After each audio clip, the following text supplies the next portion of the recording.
Shalom saudara-saudara terkasih dalam Tuhan Yesus Kristus. Dalam video ini saya akan membahas sebuah topik penting dalam teologi Kristen, yaitu teologi keselamatan, analisis penyebab kejatuhan, dan sifat dosa dalam ajaran John Wesley dan John Calvin. Kita akan melihat bagaimana kedua tokoh besar ini memahami asal-usul dosa, sifat dosa setelah kejatuhan, dan bagaimana hal itu membentuk doktrin keselamatan, sejarah gereja, dan juga kehidupan kita sebagai orang percaya pada masa kini. Teologi keselamatan adalah salah satu aspek fundamental dalam pemikiran teologi Kristen, karena berbicara tentang dosa, anugerah, dan pemulihan hubungan antara manusia dan Allah. Cara kita mengerti kejatuhan manusia dan sifat dosa akan sangat mempengaruhi bagaimana kita mengajarkan pertobatan, penginjilan, kekudusan, dan pengharapan keselamatan di dalam Kristus. Sejak awal sejarah gereja, banyak pandangan muncul untuk menjelaskan dari mana dosa itu berasal dan bagaimana manusia yang berdosa bisa diselamatkan. Dalam konteks ini, John Wesley dan John Calvin adalah dua tokoh besar yang bukan hanya mempengaruhi pemikiran teologis, tapi juga membentuk dua tradisi besar, Arminianisme atau Wesleyan dan Calvinisme atau Reform. Artikel dalam jurnal Kaluterus yang menjadi dasar pembahasan ini bertujuan untuk menganalisis pandangan Wesley dan Calvin tentang penyebab kejatuhan manusia, mengkaji definisi mereka mengenai sifat dosa terutama dalam hubungannya dengan kehendak bebas dan anugerah, serta membandingkan implikasi teologis pandangan mereka bagi doktrin keselamatan dan pemikiran teologi masa kini. Penelitian yang dibahas dalam jurnal ini menggunakan metode analisis komparatif, yaitu membandingkan pemikiran John Wesley dan John Calvin melalui karya-karya utama mereka. Pendekatan yang digunakan adalah kajian pustaka dengan menelaah teks-teks teologis penting seperti Institutes of the Christian Religion karya John Calvin dan A Plain Account of Christian Perfection karya John Wesley, serta tulisan-tulisan lain yang terkait dengan pembahasan ini. Penelitian ini dibatasi pada aspek doktrinal dan tidak membahas secara mendalam dampak sosial budaya atau politik dari ajaran kedua tokoh tersebut. Fokus utama penelitian ini adalah pemahaman teologis mengenai dosa, kejatuhan manusia, dan keselamatan, sehingga analisis yang dilakukan tetap terarah dan mendalam. Kita akan membahas pandangan John Wesley. John Wesley merupakan tokoh utama dalam tradisi Arminian dan sangat berpengaruh dalam gerakan Metodis. Menurut Wesley, penyebab kejatuhan manusia terletak pada penyalahgunaan kehendak bebas yang diberikan Allah. Manusia diciptakan dengan kebebasan untuk menaati atau melanggar perintah Allah, dan dalam kebebasan tersebut manusia memilih untuk tidak taat. Akibatnya, hubungan yang semula harmonis antara manusia dan Allah menjadi rusak. Wesley mengakui bahwa setan berperan sebagai penggoda, tapi ia menegaskan bahwa tanggung jawab utama kejatuhan tetap berada pada manusia. Kejatuhan bukanlah hasil dari determinisme ilahi, melainkan konsekuensi dari pilihan manusia sendiri. Mengenai sifat dosa, Wesley mendefinisikan dosa sebagai pelanggaran yang dilakukan secara sadar terhadap hukum Allah yang telah diketahui. Dosa bukan hanya tindakan lahiriah, tapi juga mencakup sikap hati dan kehendak yang memberontak terhadap Allah. Dosa merusak seluruh keberadaan manusia dan memutus relasi yang benar dengan Tuhan. Namun demikian, Wesley menekankan bahwa Allah memberikan prevenient grace, yaitu anugerah yang mendahului, yang memulihkan kemampuan manusia untuk merespons panggilan keselamatan. Jadi manusia tidak sepenuhnya pasif.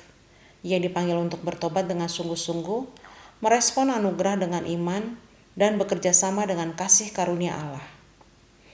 Keselamatan bagi Wesley bukan hanya peristiwa satu kali, tapi perjalanan pertumbuhan dalam kasih karunia menuju kesempurnaan Kristen, di mana kasih kepada Allah dan sesama memenuhi hati dan mengalahkan kecenderungan dosa. Berikut adalah pandangan dari John Calvin. John Calvin adalah tokoh besar dalam tradisi reformasi yang sangat mempengaruhi gereja-gereja reform hingga saat ini. Calvin mengajarkan bahwa kejatuhan manusia terjadi karena ketidaktaatan Adam dan Hawa terhadap perintah Allah. Allah tetap berdaulat atas segala sesuatu, tetapi bukan penyebab langsung dari dosa. Manusia jatuh karena menggunakan kehendak bebasnya untuk menolak firman Allah, meskipun berada di bawah godaan iblis. Akibat kejatuhan ini, seluruh umat manusia mewarisi dosa asal, yaitu kerusakan natur manusia yang menjangkiti seluruh aspek kehidupan. Menurut Calvin, tak ada satu bagian pun dari diri manusia yang tidak tercemar oleh dosa, baik akal, kehendak, maupun perasaan. Karena itu manusia secara alami tidak mampu mencari Allah atau melakukan kebaikan rohani sejati tanpa anugerah ilahi. Dalam doktrin keselamatan, Calvin menekankan predestinasi, yaitu keyakinan bahwa Allah dalam kedaulatannya telah memilih sejak kekekalan siapa yang akan diselamatkan. Pemilihan ini tidak didasarkan pada perbuatan atau kualitas manusia, melainkan sepenuhnya pada kehendak Allah yang berdaulat dan tidak berubah. Menurut Calvin, ajaran tentang pemilihan ini bukan dimaksudkan supaya orang menjadi putus asa atau takut, tapi justru untuk menguatkan dan menghibur. Keselamatan orang percaya tidak bergantung pada seberapa kuat iman atau usaha manusia yang sering naik turun, melainkan pada anugerah Allah yang tetap setia dan tidak berubah.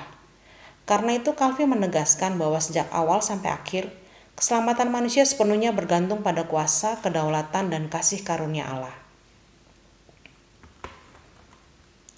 Perbedaan pandangan antara Wesley dan Calvin tidak dapat dilepaskan dari konteks sejarah mereka. John Calvin hidup pada abad ke-16 dalam masa reformasi, ketika gereja menekankan kedaulatan Allah sebagai respons terhadap penyalahgunaan otoritas gereja pada abad pertengahan.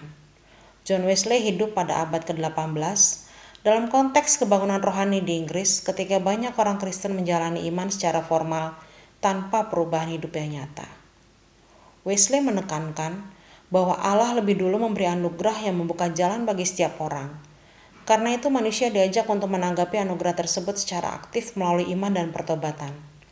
Penekanan ini membuat gereja memberi perhatian besar pada pengalaman pertobatan pribadi, pertumbuhan hidup yang semakin kudus, persekutuan dalam kelompok kecil, serta keterlibatan dalam pelayanan sosial sebagai wujud nyata kasih kepada sesama yang melahirkan tradisi Metodis atau Wesleyan. Ajaran Calvin melahirkan tradisi reform yang menekankan bahwa Allah berdaulat penuh dan telah menentukan keselamatan, sehingga keselamatan dipahami sebagai anugerah murni yang diberikan Allah kepada orang-orang yang dipilihnya. Penekanan ini membentuk kehidupan rohani yang sangat menghargai pengajaran firman Tuhan yang kuat, pemahaman iman yang mendalam, serta hidup taat sebagai hasil dari pilihan dan kasih karunia Allah. Sepanjang sejarah gereja, perbedaan antara kedua tradisi ini terus menjadi bahan diskusi teologis, khususnya mengenai kehendak bebas manusia, jangkauan anugerah Allah, dan keseimbangan antara kedaulatan Tuhan dan tanggung jawab manusia. Kedua tokoh ini kemudian membentuk tradisi gereja yang bertahan hingga kini, yaitu Reform dan Metodis, yang meskipun memiliki pendekatan spiritual dan pelayanan yang berbeda, namun sama-sama berakar pada iman Kristen, serta telah membentuk wajah gereja global, doktrin keselamatan, dan praktek kehidupan rohani hingga hari ini. Bagi gereja masa kini, kedua tradisi ini memberikan pengajaran yang sangat berharga. Tradisi reform menolong orang percaya menyadari bahwa keselamatan sepenuhnya adalah anugerah Allah, sehingga tidak ada ruang untuk kesombongan rohani, melainkan hidup dalam penyembahan dan ketergantungan kepada Tuhan. Tradisi Metodis menekankan bahwa anugerah Allah mengundang respon iman yang aktif, pertobatan yang sungguh-sungguh, dan kehidupan yang terus diperbaharui dari hari ke hari.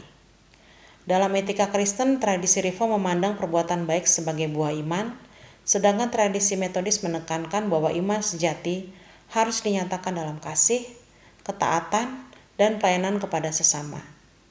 Dalam penginjilan dan pemuritan, gereja dapat belajar menggabungkan pengajaran Alkitab yang kuat, pengalaman rohani yang hidup, serta tindakan kasih yang nyata di tengah masyarakat. Sebagai penutup, dapat disimpulkan bahwa John Wesley dan John Calvin sama-sama mengakui keseriusan dosa dan dampaknya yang mendalam terhadap natur manusia. Keduanya sepakat bahwa tanpa anugerah Allah, manusia tidak mungkin diselamatkan. Meskipun sama-sama berbicara tentang keselamatan, keduanya punya penekanan yang berbeda. Wesley lebih menekankan bahwa Allah lebih dulu memberi anugerah yang memampukan kehendak bebas manusia, sehingga manusia bisa menanggapi panggilan Tuhan dan berjalan bersama kasih karunia-Nya menuju hidup yang dipenuhi kasih. Sementara itu Calvin menekankan bahwa manusia sudah rusak sepenuhnya oleh dosa dan bahwa Allah berdaulat penuh dalam menentukan keselamatan. Sehingga keselamatan manusia sepenuhnya bergantung pada anugerah Allah yang pasti bekerja bagi orang-orang yang telah dipilihnya. Perbedaan mereka melahirkan dua tradisi besar dalam gereja, yaitu Reform dan Metodis, yang masing-masing memperkaya pemahaman kita tentang keselamatan, kehendak bebas, dan anugerah. Kiranya melalui pembahasan ini kita tidak hanya memahami perbedaan teologis yang telah berlangsung berabad-abad, tapi juga belajar menghargai kedua perspektif tersebut, merespon anugerah Allah dengan rasa syukur, kerendahan hati dan ketaatan, serta menyerahkan hidup sepenuhnya kepada kedaulatan Tuhan. Terima kasih, Tuhan Yesus memberkati. Shalom.